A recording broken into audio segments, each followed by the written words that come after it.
Hello again. Overnight price action for the 14th of July 2015.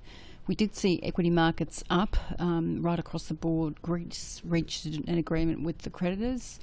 They seem to have done a backflip though, because they have agreed with German demands and Eurozone leader demands, which will essentially give Greece an extra euro 86 billion of new money over a 3-year bailout package, provided they make certain changes, obviously within their economy. The strangest thing is these demands are actually worse than the Greek referendum that the people rejected. So it's going to be very interesting to see if these demands by obviously the Euro powers, Germany, Finland, Austria and the Netherlands will effectively be approved by the Greek Parliament as well as the European Parliament before a formal bailout decision can be made. Commodity markets overnight were generally up. Resources were up, oils were down because of the Iran supply that's going to hit the oil market with the embargo lifted due to Iran limiting their nuclear activity. So when you look at Greece rates, they're actually down 25% from 57% peak down to 25, which is a big move. Greek banks and the stock exchange are still closed at the moment, and they've been closed since the 26th of June. So there is a worry there that obviously they're bust and they do need money to be put back into them because there's been so many withdrawals. So people haven't actually been able to get any money out of the ATMs. The Greek Prime Minister Tsipras will face obviously a lot of trouble with his party when he comes back to Greece, which is today, because effectively he's accepted all the demands that the European powers have put on him, put on Greece and the people, because he pretty much didn't want to be thrown out of the Eurozone or the Euro. So the reality is the Greeks will have to put higher taxes on tourists, restaurants, islands and the like, cut government pensions, sell off something like $55 billion worth of state assets to recapitalise the banks and make debt payments.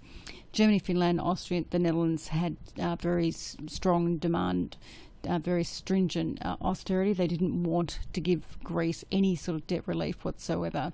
So this is going to be very interesting because effectively these demands actually essentially add up to taxing the tourists and making Greece very expensive compared to other countries like Turkey or even the Czech Republic, which is booming at the moment, and they've got their own currency.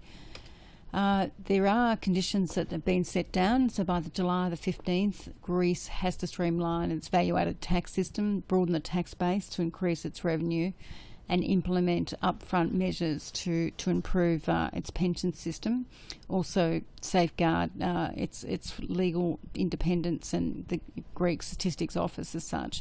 So also the powers that be want them to accelerate the judicial process, which is aimed at also reducing costs and getting rid of people.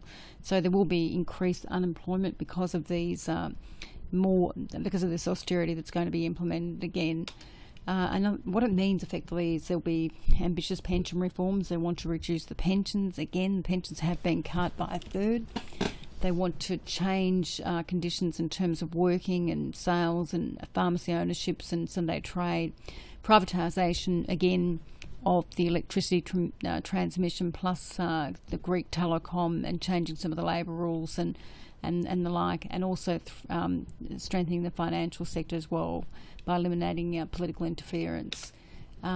Again, they want to get Greece to sell a lot of these private assets and put them into a fund, monetize those funds so they can actually pay down debt. And essentially 25 billion will go to recapitalising the Greek banks. The intention is to actually reduce their debt to GDP ratio or the debt to growth ratio.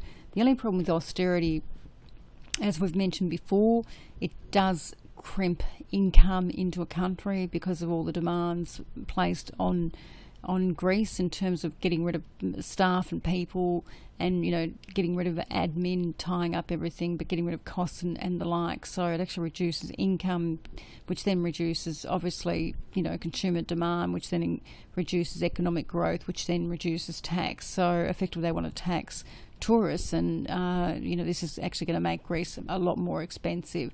So before they can actually get this $86 billion euro, the Germans and the Euro Union want them to implement all these reforms.